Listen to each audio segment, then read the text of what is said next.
বন্যার্থ মানুষের পাশে তিনি যেভাবে দাঁড়িয়েছেন, সেই সময় সুনামগঞ্জে ভাইদের পাশে, সিলেটের বন্যার্থ মানুষের পাশে ডাল, চাল, চিনি অথবা টাকা পয়সাই হোক, এটাকে ত্রাণ না বলে তিনি বলেছেন এটা হাদিয়া। যেন যুগ জমানা পাল্টে দিতে চাই না অনেকজন, এক মানুষে আনতে পারে জাতির জাগরণ। হুজুর, আপনার মন্তব্য জানতে চাই। ডক্টর শফিকুর রহমান সাহেব তিনি আসলে কেমন মানুষ, তার ব্যাপারে আপনার মন্তব্য কি? আলহামদুলিল্লাহ, আমরা ওনার কার্যক্রম দেখতে পাচ্ছি। ওমরে ফারুক রাদিয়াল্লাহু তাআলা আনহুর কাছে একজন লোক প্রশ্ন করল এবং খুব প্রশংসাও করল। ওনার প্রশংসা ছিল যে এই লোকটা খুব ভালো মানুষ। তো ওমরে ফারুক রাদিয়াল্লাহু তাআলা আনহু তিনি সাথে সাথেই প্রশ্ন করলেন, আতাআমালতা মাআহু, তুমি কি তার সাথে কখনো মুআমালাত করেছো, লেনদেন হয়েছে? লোকটা চুপ করে রইলেন যে না, লেনদেন তো হয় নাই। তুমি যে এই লোকটা সম্পর্কে এত প্রশংসা করতেছ, তার সাথে তো কোনোদিন তোমার লেনদেন হয় নাই। আসাফারতা মাআহু, তুমি কি তার সাথে কখনো সফর করছো? না, সফরও হয়নি। তাহলে তুমি এই লোকটা ভালো জানলা কি করে? ডক্টর শফিকুর রহমান সাহেব এমন একজন ব্যক্তি, আমি দায়িত্ব নিয়ে বলতে পারি, উনার সাথে আমরা এই সময় আলহামদুলিল্লাহ বন্যার্থ মানুষের পাশে তিনি যেভাবে দাঁড়িয়েছেন, শুধু এই বছর না, জালেমরা যেই সময়ে জুলুম নির্যাতনের স্টিম রোলার চালাচ্ছিলেন, ঘরের মধ্যে যখন মানুষ থাকতে পারতেছিল না, সেই সময়ে সুনামগঞ্জের ভাইদের পাশে, সিলেটের বন্যার্থ মানুষের পাশে তিনি গিয়ে দুয়ারে দুয়ারে গিয়ে তিনি মানুষের কাছে হাদিয়া পৌঁছে দিয়েছেন। এবং একটা বিষয় লক্ষণীয়, মুআমালাত, যেটা ওমরে ফারুক রাদিয়াল্লাহু তাআলা আনহু বলছেন, তার সাথে কি তোমার মুআমালাত হয়েছে? আজকে জাতি তার মুআমালাত দেখছে। তিনি মানুষকে যে ডাল, চাল, চিনি অথবা টাকা পয়সাই হোক, এগুলো যখন দিচ্ছেন, এটাকে ত্রাণ না বলে তিনি বলেছেন এটা হাদিয়া।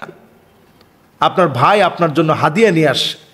এই যে সুন্দর একটা পরিভাষা, ত্রাণ বললে অনেকের মনের ভিতরে একটু খটকা লাগতে পারে, খারাপ লাগতে পারে।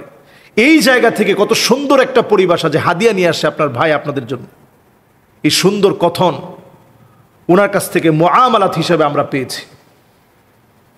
এবং তিনি প্রত্যেকটা জায়গাতেই আলেম ওলামাদেরকে এত বেশি কাছে টেনে নিয়ে আসছেন, কওমি এবং আলিয়ার মাঝখানে যে একটা দেওয়াল আছে, এই দেওয়াল তিনি ভেঙে দিতে চাচ্ছেন।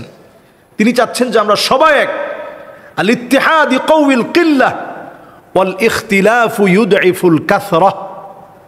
আমাদের ঐক্য ছোট ছোট শক্তিকে বড় শক্তিতে রূপান্তরিত করতে পারে, আর আমাদের ভাঙন আলেম ওলামা, সাধারণ তাওহীদপন্থী জনগণের বিশাল শক্তি, এই শক্তিকে দুর্বল করতে করতে করতে করতে আজকের অবস্থানে নিয়ে আসতে পারে।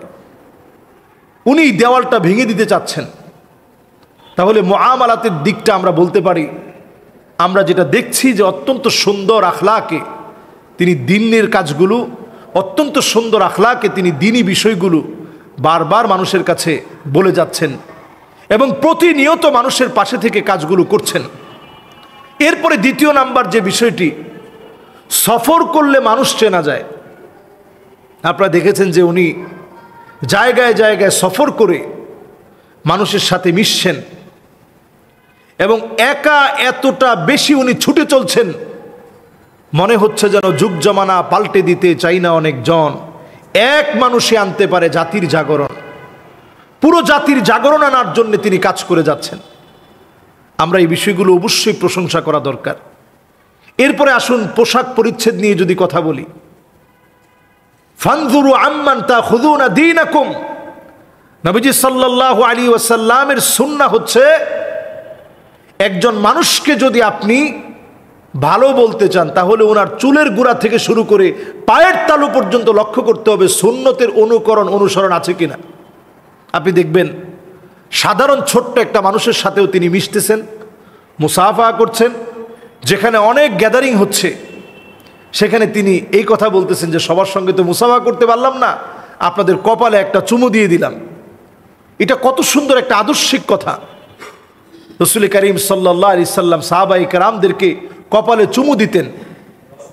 ফাকাব্বালা ওয়াজহাহু, ফাকাব্বালা জাবিহাহু, সাহাবায়ে কেরাম ও নবীজির কপালে চুমু দিতেন, হাতের মধ্যে চুমু দিতেন।